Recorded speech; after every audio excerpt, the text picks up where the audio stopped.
Rip through the clouds, that's to catch us from falling close to the ground. Perish or try to fight it, parachute now. Last chance, the final moment, parachute now. And deliver us to the ground. I wanna pull the string.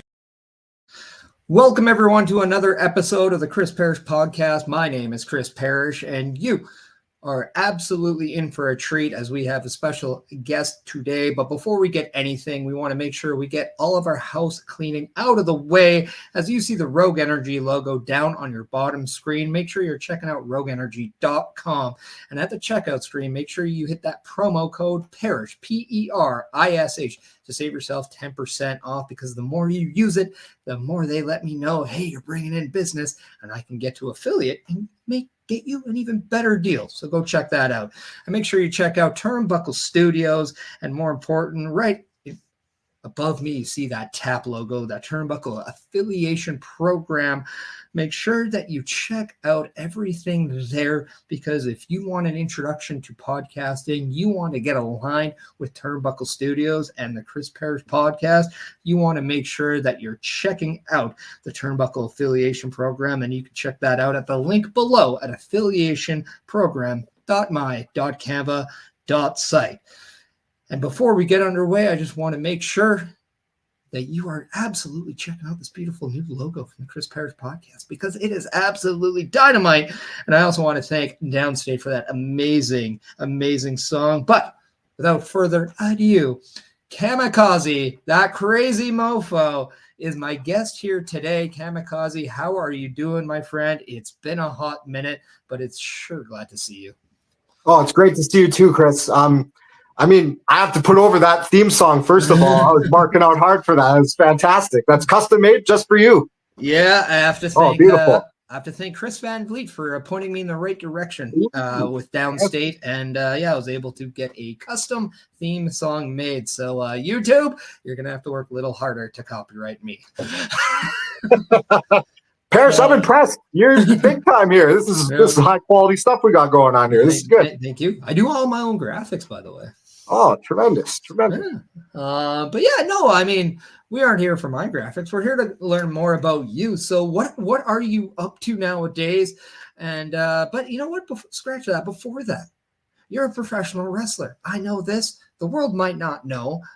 When did you get started in professional wrestling, and how did you get introduced to pro wrestling in general? Well, I'd say in general, I remember just being mesmerized by Hulk Hogan when I was just a little kid. WrestleMania 3, of course, Andre the Giant and Hogan, Macho Man, Ricky Steamboat. That match had me just jumping up and down on the couch, like didn't know who was going to win, who was going to lose. That's some of the first memories. Then I remember later on, like Earthquake squishing Jake the Snake Roberts' snake in the bag and killing Damien. And like that just like blew my mind and traumatized me. And then I kind of fell out of it for a bit. And my parents, when they divorced, we'd hang out at my dad's every Monday. And this is in 1998. The Attitude Era is just hot and heavy. And my dad is a huge fan. I would credit him for getting me involved and into wrestling. We just started watching Monday Night Raw together as a family, my sister and myself and my dad. And that's when I decided that's what I wanted to do. But I'd have to credit Papa Kaze for getting me into professional wrestling, for sure. I like that, Papa Kaze. Yeah, now, Papa did you and Papa Kaze have favorites, or were you guys always on like maybe the other side of cheering for someone? Who was Papa Kaze's favorite? Who was like your favorite during that Attitude Era? I think Dad was very into Stone Cold and the antics with Vince McMahon. Yeah, I think he loved all that stuff. The Rock. My sister loved The Rock. And how could you not? Just so charismatic and hilarious. How crazy is it that he's still there now? Like he's back now. Isn't that the final boss, man? It's crazy. What a time right now. It's crazy right now. Do you feel old or what? That's just a number, bro. Really doing all right like that, to be honest. But Mick Foley stands out. He was a big favorite. Rob Van Dam, Jeff Hardy, Stone Cold, Hulk Hogan, of course. Those are the stepping stones for me. Those people in particular kind of helped mold and shape me and sucked me into it, basically, for sure. No, that's awesome. And yeah, and then we obviously mentioned earlier that you are a professional wrestler. You did get started in kind of like just the later 2000s. What kind of like got you into training, and how did you hear about training? Because I know in Western Canada, training was always very difficult to find. We didn't have a lot of areas to train. Now it's a completely different ballgame. But back in those early 2000s, they were far and far between. How did you hear about training, and how did you get your start or your foot in the door? All right, so it actually starts back to I was 12 years old, grade 7. I met one of my best friends, Matthew Leismeister, in my homeroom, grade 7 class. He wanted to be a professional wrestler. I was like, that sounds pretty cool. I was into it already. I was like, I want to do that too. And we took matters into our own hands, man. We started backyarding in the backyard. I did that from age 12 to 17. And in that time, learning about things that to get trained properly, you had to be 18 years old for everywhere I was looking. And I couldn't really find anything. And I was only like 12, 13. So that's when we took matters in our own hands and started studying tapes, putting things in slow motion, watching how they execute maneuvers, and started filming things in the backyard, man. And I remember inquiring with Stampede Wrestling because they would come to Medicine Hat and do shows here. And I met Bruce Hart, and he wanted American money. And my dad right away sniffed it out. He's like, this is a scam. We're not paying American money. It's like double what the price is going to be. So I still had to wait. And then I found Monster Pro Wrestling in Edmonton. And actually, I lied about my age. You had to be 18. I was still 17. I hadn't even graduated yet or got my diploma. And I lied and said that I was trained, and I technically wasn't. Just like self-trained in the backyard. And I got an opportunity to do a Camp War show in 2004 up in Edmonton, Alberta. So I got a Greyhound bus. It was like a 12-hour trip from Medicine Hat. And I wrestled Shane O'Ryan in my first official professional wrestling match. And I do believe you were there. I was, yeah. I might have even reffed it. I don't know. I don't know where I was around that time. I know I had started, but you know, back in Monster Pro Wrestling, they always have you as a referee and whatnot. Did you ever get a chance to do that? Because, obviously, I would know, but the viewers might not. So I did that battle royal and then a singles match, and then no one thought they were going to see me again. I saved up money for a couple months. I went to college for a year or two, actually, just for a little backup. Did a Bachelor of Fine Arts in drama, but I didn't stick with it. I knew wrestling was my thing, so I just didn't enroll for the second year. And I saved up money. I was a dishwasher at a Houston Pizza. I think I saved up like $500. And then as soon as I had 500, that was like the magic number. And it was like, it's time to go. And back on a Greyhound bus with a box full of wrestling tapes and blankets. And I started training with Monster Pro with Chi Cruz and Massive Damage. And I did start as a referee at that time. I had one match as a referee. And then I was lucky. I got into it pretty quick. And Cheech compared me to like a wrestling sponge, just kind of soaked everything in. And after 3 months of training, I had my official re-debut, I guess you can say, 2005. I know for me, just walking in to my first day of training, I always had wanting to touch the ropes, right? Like it wasn't necessarily always just like running the ropes. I just wanted to feel the rope. I wanted to know what it felt like. And then I did, and I was like, oh, it's just tape over wire or an actual rope. And like you kind of like you're just like, oh. Okay. But at the same time, I remember just like the build up was always like so cool. Did you have anything like that, like going into your first day of training? Because I know like it's such a larger than life feel.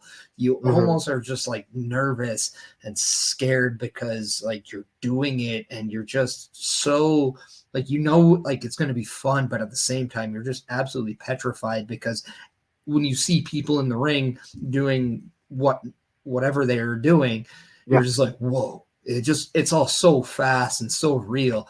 What were your thoughts on your first day of training? Well, I think it was a big transition from like my Papa Kaze. We built a trampoline / wrestling ring. So from taking bumps in a trampoline to a mat with hardwood and steel beams and very limited padding. I mean, that old Stampede ring we used to train in was very stiff. Yeah, that's a big transition, man. And I remember having like headaches every day after training, just from my, my brain getting sloshed around and not adjusting to the whiplash effects yet, and still just being a 150-pound kid, like nothing to absorb anything. And I was close to like calling it quits because I was just getting bad headaches all the time. And then thankfully, by the grace of God, like it just kind of went away, and maybe I just was bumping more proper, and I'm still here. So that's, bumping and just the ring itself, the adjustment, Yeah, taking that first bump, like it might be one of the scariest things you do. And then when you get past it, you don't realize how many bumps you end up actually doing after that. Oh, it's insanity. The fear of that first bump is almost like no other. It's almost as scary as, hitting the gas when you drive the car for the first time. That's right? kind of what I kind of put it in.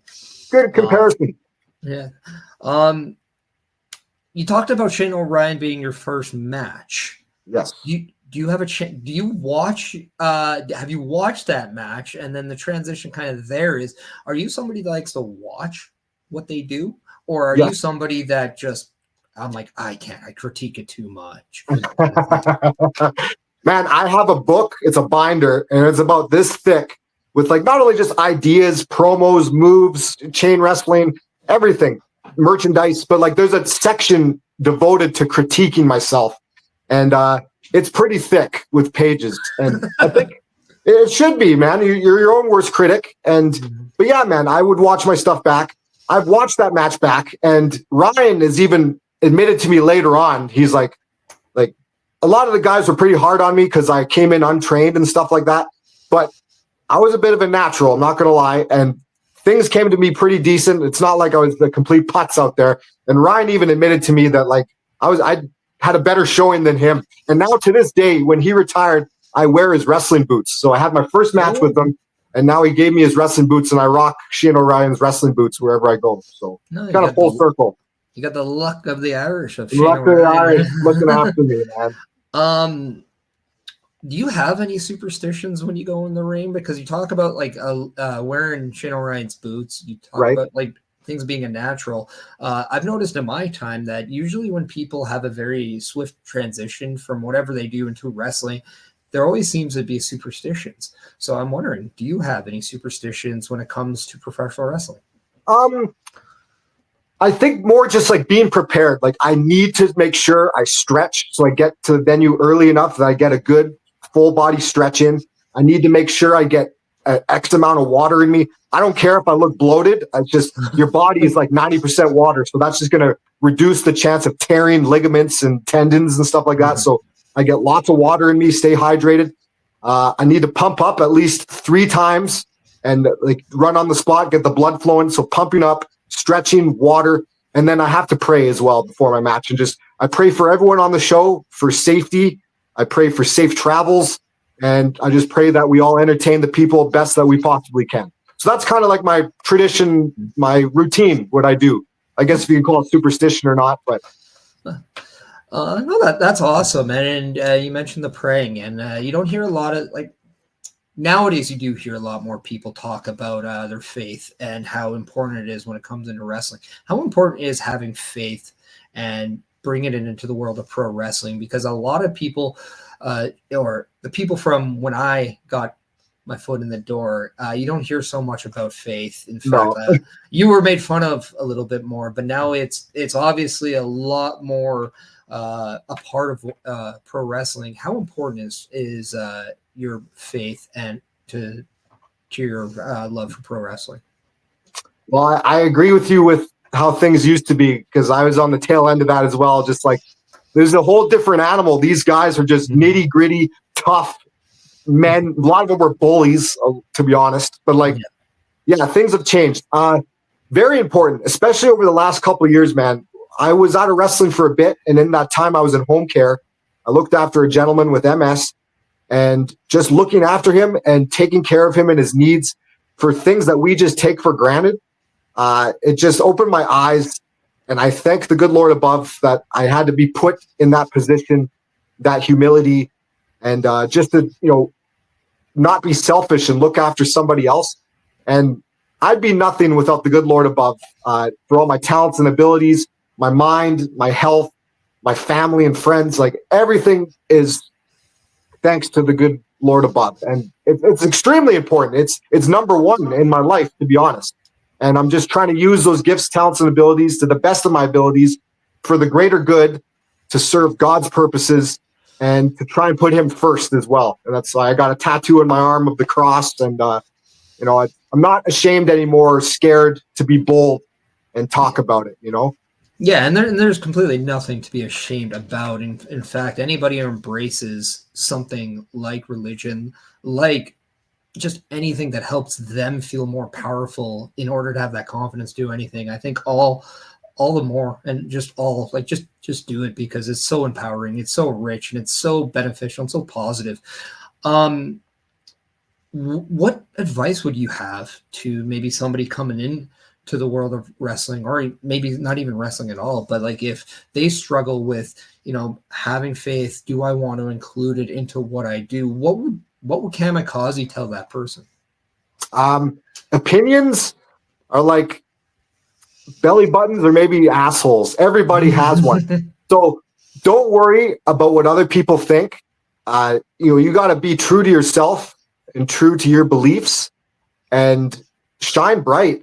For a long time, man, like when I broke in, like I was given a hard time and bullied and made fun of, and it really killed my confidence in those early years. And now, like, I think it really like suppressed me, like put a thumb down on my full potential in those early years. But don't let people bring it down. Like shine bright, and be the best that you can be, and be bold about it. You can't be scared. You can't be self-conscious, and you can't be insecure. You just got to shine bright. And that takes time. It just doesn't happen overnight, but it's a confidence thing. But don't give up. You work hard, and who cares what other people think? Now, I believe when you first started, you were part of a tag team called the Brothers in Flight. Correct. I actually do have old copies of MPW DVDs upstairs in my house, and I was roaming through those. What do you remember about that that time, that tag team, and also the partner of, I believe it was Eclipse? Eclipse, yes, the mysterious masked Mexican luchador, Eclipse, who's actually one of my good deep friends in the wrestling business. His identity is unknown. I will not give that away, but. One wild time, Craig. Like that was the time where, we got a TV deal. Like we're all just young kids. Like I just graduated high school and I'm on TV by the next year and everyone's watching me. Like it was really cool. And you got to experience that as well. Like it was right place, right time. Like we were very lucky to experience that. And it's not like it was local. Like, that was all over Canada. Like you could go on the channel directory and it said Monster Pro Wrestling, on channel access, whatever it was. And, it was a sweet time. We were very lucky. Eclipse and I, well, go ahead. Oh, no, I was going to say, I actually still have a photo of the menu of a TV on my phone that says Monster Pro Wrestling. It's just something that, like, I feel like you're just proud. Like, it's a notch in the belt. Not everybody gets maybe not everybody at the time where we are gets to do something that they're passionate about and gets to be on TV. And it's just surreal of a time. I don't want to detract it. We'll get back to that after this. But yeah, your times in the Brother in Flight and Eclipse. What were you? I'll let you finish. No, yeah. I mean, he paired us together because we both wore masks at the time. Massive Damage just thought with my style, with flashy, high flying, it would fit to wear a mask. I felt it kind of hindered me because my selling and my facial expressions I've been praised by that kind of stuff. So that kind of hid away from things, kind of snuffed me out a little bit, but you're breaking in, you got to pay dues. And I didn't care. Like a lot of my favorites was like Jushin Liger, Hayabusa, Great Sasuke, Ultimo Dragon. So I just thought I was following in their footsteps, Tiger Mask. And then Eclipse, he had the Lucha Libre style. I was more maybe Japanese, high flying. And we gelled great, man. And what a great human being. He's a great guy, great friend. And, we didn't even get a good fair shake. Like we had a couple good matches, and then we were already like being broken up already. Like we didn't get to fully get what could have been with the Brothers in Flight, in my opinion. It was short but sweet. Yeah, I always felt, just in regards to my time in Monster Pro Wrestling, that if there was a little bit more patience on the booking, just what that show could have been would have been so much more. I just always felt that you just rushed to the end. Right. And you didn't really get a chance to fulfill the story, and the story was just so important. Just like like over a decade in the business, just storytelling within the world of pro wrestling is it's second to none. It's more important than anything else. It is 100%. Yeah, you're right, man. I agree with you. I mean, we had fans at that time. Like we were pretty hot with the TV. Crowds were good, and we were getting a lot of comparisons to being like the next generation, like Stampede Wrestling, with the television and stuff. It was we had something for a while. It was a good time and a great locker room for the time we had there. I had a lot of fun. It's actually crazy because like you're someone that I remembered. We were in a locker room with, I don't know if you ever just kind of take the time to like think about it, but like you see, and people will have their opinions on this guy, but at one point, and you can't deny his success, but we were in their locker rooms once with a young Tom McDonald, who a lot of people will know in the music industry now. And we both got a chance to actually go in a ring with him and just have that kind of those moments. And it's just surreal now just to see where he is in life and just what he's doing. And opinions aside, because everyone's going to have their opinion. That's so like, I mean, that's okay. But I mean, what you can't deny is just the fact that like we got to see some people like really young. Monster Pro Wrestling, like my very first Monster Pro Wrestling show, I saw a very young Kenny Omega. And it's just absolutely mind-blowing now to like all this time later just to see what people become. And we'll talk about that later on the interview, but I do want to touch on one thing because you talked about wearing a mask. And I think that is so sacred in professional wrestling, especially with the lucha libre. But we know that you no longer wear a mask, but when you kind of take back and you kind of look back on that time, how cool or uncool, or like what were your opinions on the mask, and would you have done it differently knowing that you actually had that opportunity to don a mask? I don't think I would have changed anything because everything happens for a reason and it molds and shapes you to who you are. It's all lessons and whatnot. But like I said, I embraced it when I was told I was going to wear one just because, Tiger Mask is one of my all-time favorites, the original Tiger Mask. And I just moving in that same direction as some of my favorite masked wrestlers, I was like, I'll embrace this. But it was hard to see, it was hard to breathe, and it was hard to hear. It was very handicapping in a lot of senses. And same with facial expressions and stuff. I remember sometimes I'd be in the ring and I thought my cardio was bad. And then when I finally lost it, I was just like I could breathe afterwards. Like it wasn't me, it was the damn mask, like suffocating me all the time. I remember I couldn't hear a lot. I couldn't see sometimes. Like guys would be calling spots and I just like pretend like I understood what was going on, but I couldn't hear. And then like I just read their body language and be like, oh yeah, like last minute, okay, this is what we're gonna do. But like a lot of times I was deaf in there and blind. Like it was a learning experience, no doubt. I don't miss it, but it definitely helped mold and shape me for sure. Yeah, and it's absolutely crazy because I look at somebody like Rey Mysterio, and he still does it. And one of the best things I think I've ever seen was WWE when he first went there. They wanted him to have the mask back, and he has told in multiple interviews he never thought that when he was asked to work there that they wanted the mask. He was being prepared to work without the mask because that's what he was that's what he was used to at the time.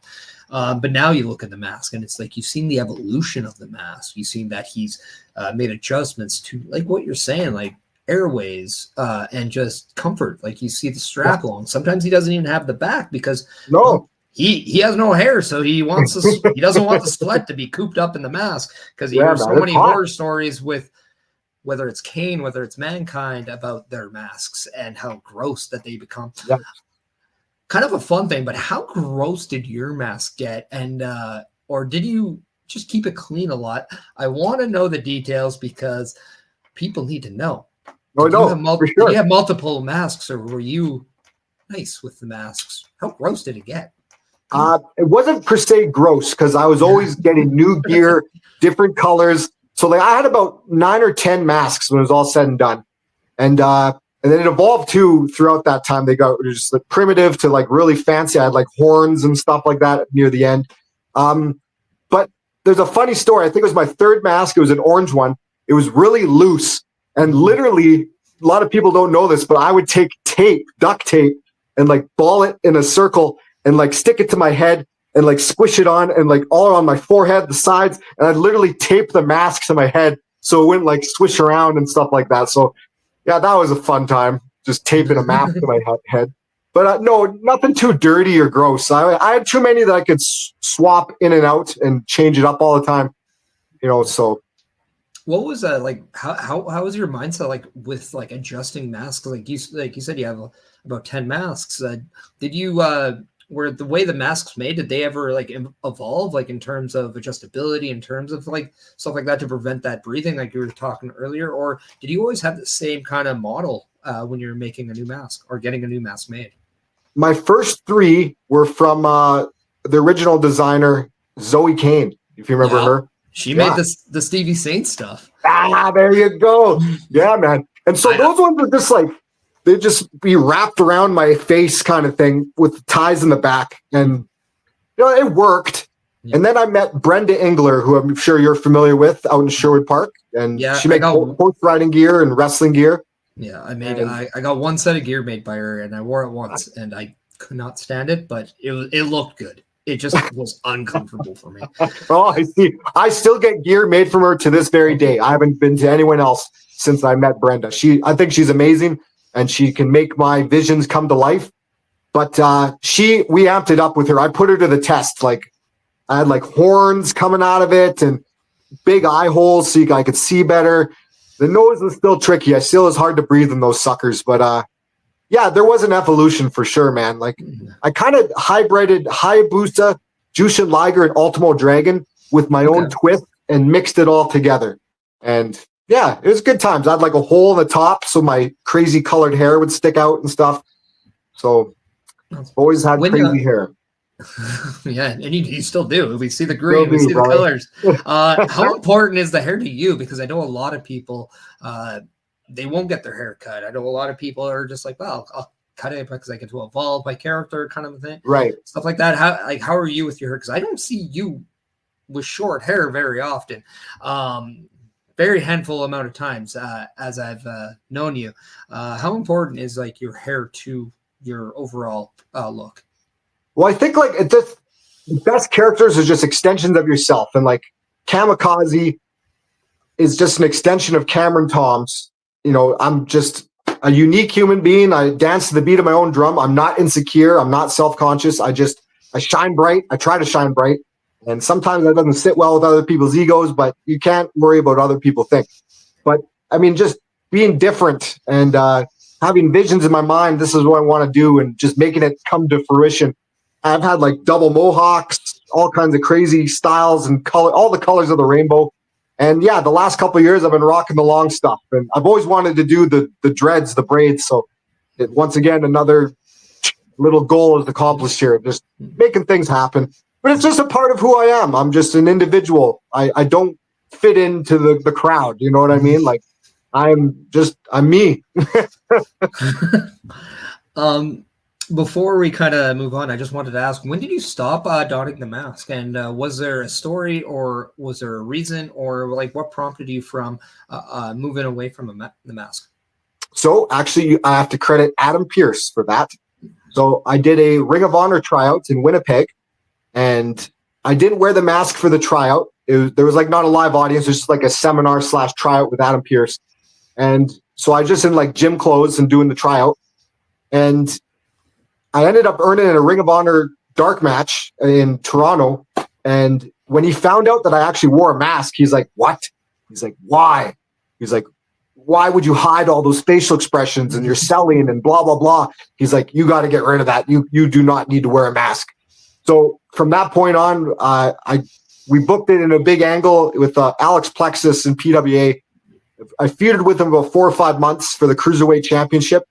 And we did like a mask versus title match. And I lost. And that's when I finally lost the mask. So you got to make it count. You can't just like take it off for no reason. So it all has to be, like you said, storytelling is what matters most. But yeah, Adam Pearce. Adam Pearce is the man that made me realize I shouldn't be. Your face is your money. I'll never forget him saying that. Your face is your money. The moneymaker. The moneymaker, man. So like when you got good selling and good facial expressions and you can tell a story with your face, you know, you're not doing yourself any favors wearing a mask. So I got rid of it thanks to Adam Pearce. Yeah. It's so crazy. Like we're two guys just from Alberta, and yet we've both had a career in wrestling where Adam Pearce has played a part of it, and now you get to see what he's doing. He was a former multi-time NWA World's Champion.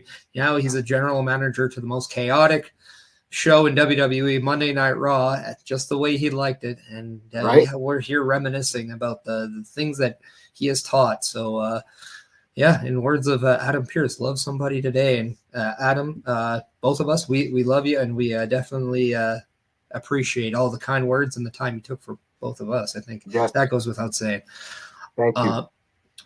I do want to ask, because a wrestler is just a wrestler, but the one thing you always see on a poster, the one thing you always see on the billing is the name. I see right now Kamikaze, and we see the exclamation points. Yeah. How did you come up with the name, and why the exclamation points? Is there a story? Is there a meaning? Can you tell us or take us behind the mask of the name Kamikaze? All right. Yeah, there is a story, my friend. Grade 7, 12 years old. We had this game during lunch intermission, during lunch hour in junior high school, St. Mary's Junior High. And it was like a competition. We had a paper eagle-winged championship belt, and it was called the Penis Championship Belt, because the goal was to scream the word penis as loud as physically possible, and whoever had the loudest scream, the loudest voice, won the championship. And I was in the finals with this other loud kid, Chris Hoffner, and I ended up beating him, and I won the Penis Heavyweight Championship. And I was so loud screaming the word penis that a teacher comes storming into the lunchroom, and he gives me shit, and I ended up getting in detention, and I had to write my name on the blackboard. And so I was a smart ass at the time, and I wrote capital CAM, and I filled the entire chalkboard with exclamation marks. The entire chalkboard with exclamation marks. And he comes back into the classroom and sees that, and he gives me shit again, and he tells me to erase it all. So I erased the whole thing, and I get down to the final 2 before my name, Cam, exclamation mark, exclamation mark. And I really liked the way it looked. And I've been writing my name ever since like that, since grade 7, CAM, double exclamation mark.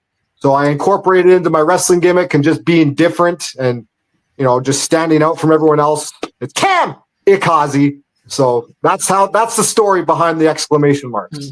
Me just being a little shit in grade 7. Who would have thought? Penis was behind your name. Right? Penis! The things we uncover here at the Chris Perish podcast. Wow, I did not expect that. That is something that I don't know if I'll ever get out of my head. I feel like now I have to yell that word next time I see you perform. Don't wake your children. Hey, if I can get my son to do it, that's when everything will be full circle. But no, I mean, we talked about your start getting into Monster Pro Wrestling. Obviously, that's not where you are now. I know for a lot of people, leaving a company is hard or it's easy. When you decided to leave MPW, what was the next chapter, and how did you feel making that transition? Because a lot of the times it feels like you're betting on yourself. And the one thing that I think we can definitely tell anybody coming into this business is you got to be able to bet on yourself. Yeah. But what was that like for you, and what did you learn about yourself, not just the time, and then also talk to us about what you chose to do afterwards? Well, so things were kind of getting hairy with MPW. You were there, you remember, you know. money was tight. You weren't getting paid, and just a lot of lies being told to you. And so I had my last match against Eclipse. We had a feud, and we let it all hang out, man, like beat the hell out of each other. And I remember opening the envelope at the end of the night, and at the time we were getting paid by X amount of tickets that we sold to people. That was like the commission. I think I sold like 2 tickets because I really didn't know many people in Edmonton yet. I remember making like $15 for just like completely destroying my body and putting it all on the line. And I was just like, this isn't worth it. I got to go find somewhere else to go work, and things were just going downhill in many other aspects, as you know. But so Scotty Putty, who also broke in with me at the same time, he was in Prairie Wrestling Alliance, and he invited me to come train at their training center. And from there, I just impressed a lot of the boys and kind of got my foot in the door there. So here's a good story with PWA. I showed up to their show. I think my last match with MPW was in March, and then April, PWA had a show. And I just showed up. I didn't know if I was going to get a spot or not. I brought my gear because you always bring your gear, of course. And they didn't have a spot for me at first, so I was just going to do security. And, I've been wrestling for like 3 or 4 years at that point, but I just still, you got to do what you got to do. I'm not above, working security, to eventually get an opportunity. So even though being established for 3 or 4 years, I was still willing to do security. So I'm sitting there in a security t-shirt at ringside. The show hasn't started yet. And then someone comes up and runs up to me and says, get your gear. You're on. You're going to get a match now, blah, blah, blah. The card changed. So I'm glad I brought my gear. And so I went from about to work security to making my debut with the Prairie Wrestling Alliance. It's funny how things work like that. You always got to be prepared. Yeah, and that's why Matt Cardona always says the phrase "always ready," because in the world of pro wrestling, everything can be shuffled up at the blink of a bump. So, well said, very well said. Do you know who that, or do you remember that first match? Who was it against? And did he go over, brother? No, I wrestled the cruiserweight champion, Scotty the Body Putty, actually. So it worked out well. We had a good showing, and it got my foot in the door. So I got to thank Scotty Putty for helping me get into PWA for sure. No, that's awesome. And I remember Scotty Putty, and the guy was just always one of the most positive people I think I met at the time, and always just so ripped. Like, the guy was just jacked. The body, it, pal. Yeah, man. No, so credit to Scotty Putty for getting you into PWA. Take us through that time with PWA. Who else did you encounter? What were some of the best matches? What were some of the worst matches? Or just take us through your time in the Prairie Wrestling Alliance. It was a completely different style. Like, MPW was very psychology, storytelling based, and then PWA was like almost indie-rific in those early years, like just crash and burn, a lot of crazy stuff going on for no reason, not much story and psychology behind things. Thank goodness Lance Storm became the booker, and I was quite happy about that because it smartened up a lot of guys, and they weren't allowed to just do indie-rific crap anymore. Like, Lance, laid down the hammer, and you had to start telling stories and applying psychology to your work and your matches. So I was quite happy, right place, right time, that Lance got the book with that. No, it was a great time, man. I became cruiserweight champion, a crazy feud with Alex Plexus. T-Bone Jack Sloan was a hell of a talent. I just have fond memories of him. He was an entertaining guy. And the good thing about PWA was they always brought in names. So, like, you were backstage with Booker T, Mick Foley, like lots of different names were coming in and out of there all the time. So, and I built a good relationship with the Sorokin family. Kurt Sorokin, his son Cote, his mother. I got a lot of fond, good, funny memories with them that I'll always cherish and enjoy. The Sorokin. If I'm not mistaken, this was like when they were bringing in those names. This was when like the Booker T's and the Mick Foleys, they were with TNA at the time, right? Yes, just to give a people of the time frame. That was such a time. It almost seemed like that was kind of that new age time. I remember AJ Styles coming to PWA, and I was just like, oh, that's big. Were you there at the time? Did you get a chance to meet AJ Styles? I did not. Actually, I remember that show you're talking about. I think Joe came in as well. They had a match together. I remember going to the show and watching it, but that was before a couple months prior to getting my foot in the door there. But I do remember that as well. And it was cool. They were the only place in Edmonton, Alberta, that was like bringing in these names, like it was cool. Who was the first, quote unquote, big name that you worked? And, just take us through that experience, because I remember the first time I got to work a name, and it was Hot Shot Johnny Devine. Oh, yes. And it was like absolutely nerve-wracking. Just in that, if there was a time when you just want to be left alone, you want to zone in, you just want to do everything right, make sure you bring your best. That was it. But who was like the first quote unquote big name you got to work, and kind of take us through that experience? So the very first was I was working for Mike Davidson for WFX. They're doing TV tapings out in Winnipeg, Manitoba. And I was in a tag match with the Brothers in Flight, myself and Eclipse. And we got to work with APOC, who is actually a victor of the Ascension in WWE. But he hadn't made it big yet. So his partner was Kevin Thorne. So that was technically my first name that I worked with in a tag match. Gangrel was at ringside, so that was pretty cool. Again, that was a neat experience. There's a lot of names coming through there. Sabu, Billy Gunn, the world's greatest tag team. There's a lot of good names. Eugene, Hardcore Holly. So it was cool being backstage with those guys. I will bring up, you brought up Johnny Devine. I was very lucky. I was in like a 9-month feud with JP, and he beat the tar out of me, man. Like, he made me earn it. But I learned so much. I was working with him in Alberta for 9 months. And then in Saskatchewan, I was married to Wavell Star. So to have Wavell Star and Johnny Devine, just putting all this knowledge in your head month after month, match after match, like, I was in a good spot. You just brought that up when you brought up Johnny Devine. I just thought of that. What were some of the things that you maybe not just like remember most about it, but like I know when it comes down to like the more you get experience in wrestling, the more you kind of bring wrestling into your real life. You bring real life into wrestling. You almost take things that you learn and you kind of put it out there. What are some things that you learned in that time that maybe you still use today, or just that you always make sure that you remember? Because we all learn so many different pieces of advice. I remember the one thing that Johnny Devine always taught me was you just always have to go for it. You can't be afraid to shoot your shot. And it was kind of that it's better to, I'm trying to remember the saying, it's better to ask for forgiveness than beg for permission. Right. Yes. Well said.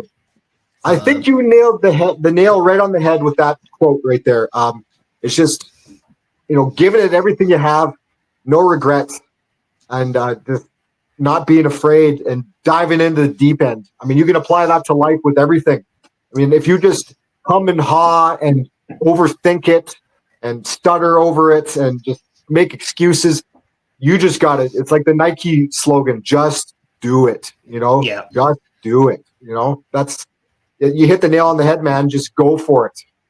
That's always something like I hear, or I heard when you learn the top rope stuff, is that the longer that you stand up there, that's when you get your own head. And then you'll have those times where people try to run the ropes and you work on your balance. And that is like the most terrifying thing, when you're just like, you're shaking from the ankles. But yeah, no, that's so true. You hear so many people now when they say, I just go up there and you just don't think about it. You just do it because you trust your body, you trust your instincts, you trust your gut, and you'll be just fine. True. Like I trained, you trained to get through that part. So why wreck it with hindsight or with second guessing yourself? Yeah. You end up, all right. You do a lot of stuff from the top rope. I have to ask, is there a favorite move that you do? Because I've seen you jump off just about everything. I've seen you do just about everything. What are some of your favorite moves from the top rope, and how important is that into your style? So my style, especially now that I'm just older and wiser, it's all about, I always said, simple but fancy. Doing simple things but you're sparkling on like some nice athletic fanciness on top. It's really quite simple what you're doing, but you're just kind of like bedazzling it up a little bit. That's kamikaze in a nutshell in a lot of respects. It's just working more smarter and wiser. But I mean, with the trample ring as a teenager, I self-taught myself to do all the high flying stuff, all the rope work, the springboards, the spinning, the spins, the jumps. The shooting star press was a lot of fun, but that's something I haven't done in years. Just it's not necessary. I haven't found the time or the right price tag, money or exposure to be busting that out. But a good swanton bomb, if I got a good ceiling with nothing to hold me back, like I can rotate like at the last second and make it look like my head's going to hit the mat and then finally just rotate last second. I get a kick out of that. I have fun doing that. Moonsaults are fun too. I used to on the trampoline just do like hundreds and hundreds of moonsaults. I just land on my belly to my feet and then do it again, land on my belly to feet.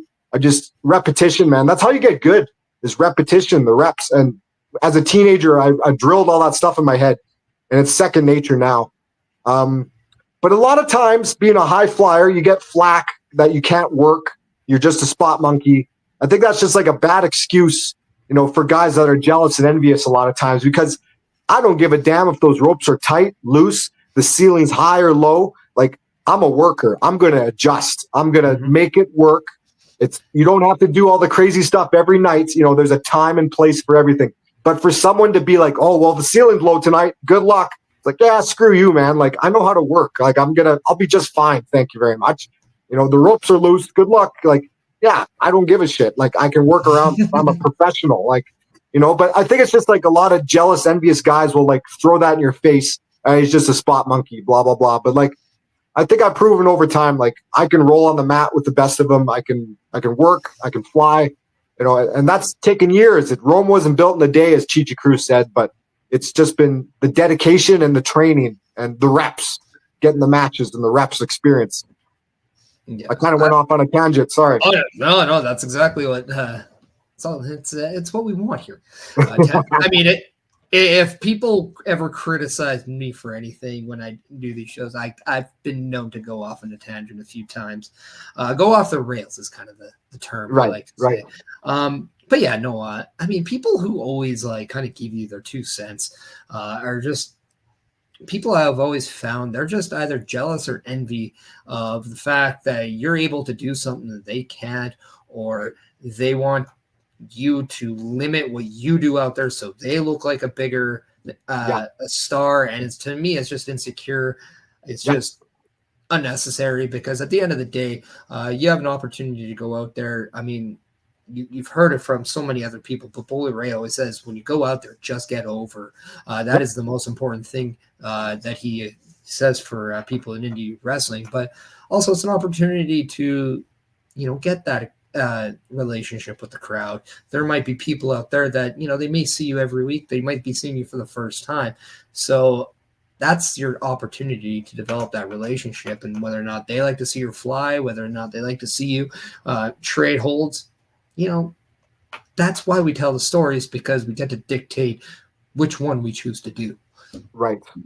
100%. I think you're right there, man. It is. I mean, it's wrestling, and it's just in life in general, but there will be those insecure types, those jealous, envious types that will scrape at the bottom of the barrel to try and discredit you, and then to just even like cut your legs off and make you second guess yourself. And, it's just shine bright, people. You got to shine bright and believe in yourself, Yeah. And we go back to that kind of what we talked about earlier. And you just gotta be able to block out the bad in with the good. It's Happy Gilmore 101. There you go. Yes, right. But yeah, no. What are some of the most proud accomplishments you had? It could be titles, it could be accolades, it could be anything out there.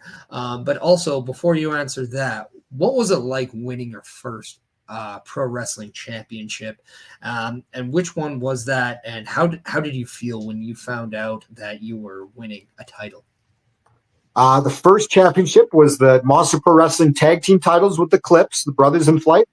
We beat the Heat Seekers, Evan Inferno and Winston Flynn. And it was just like a notch in the hat, man. It's like, I know I learned in the backyard, because we had like pie plate championships with belts stapled to them. And I remember even back then just being like, it's just a pie plate, it's a prop. But at the same respect, it's a notch in your belt, and it's the promoter kind of just like nodding his head to you that like you're the guy. You can be put on a poster, you can put on the marquee as a champion and represent professional wrestling and the brand. So it is complimentary in that respect, but you can't let it go to your head too much. But it's a cool thing, not gonna lie. As kids, as teenagers, you see the guys with the belts and you strive for that. It's like a goal. You want to have that happen. So I'm very blessed that those things have happened for sure. But it was the tag team title. It was the first one. Yeah. And what other accolades have you been able to achieve to this day? I know that you're a champion right now with RCW. What title is that? What can you share about that? And again, list your accolades because I mean, they're everything to be proud of, and it's not why we do it, but it's nice to be able to say we've done that. Yeah, man. The British Commonwealth Championship. I've won it twice now. In that 9-month feud with Johnny Devine, I won it for the first time, and then I defeated back in May Tommy Billington, who's now in AEW.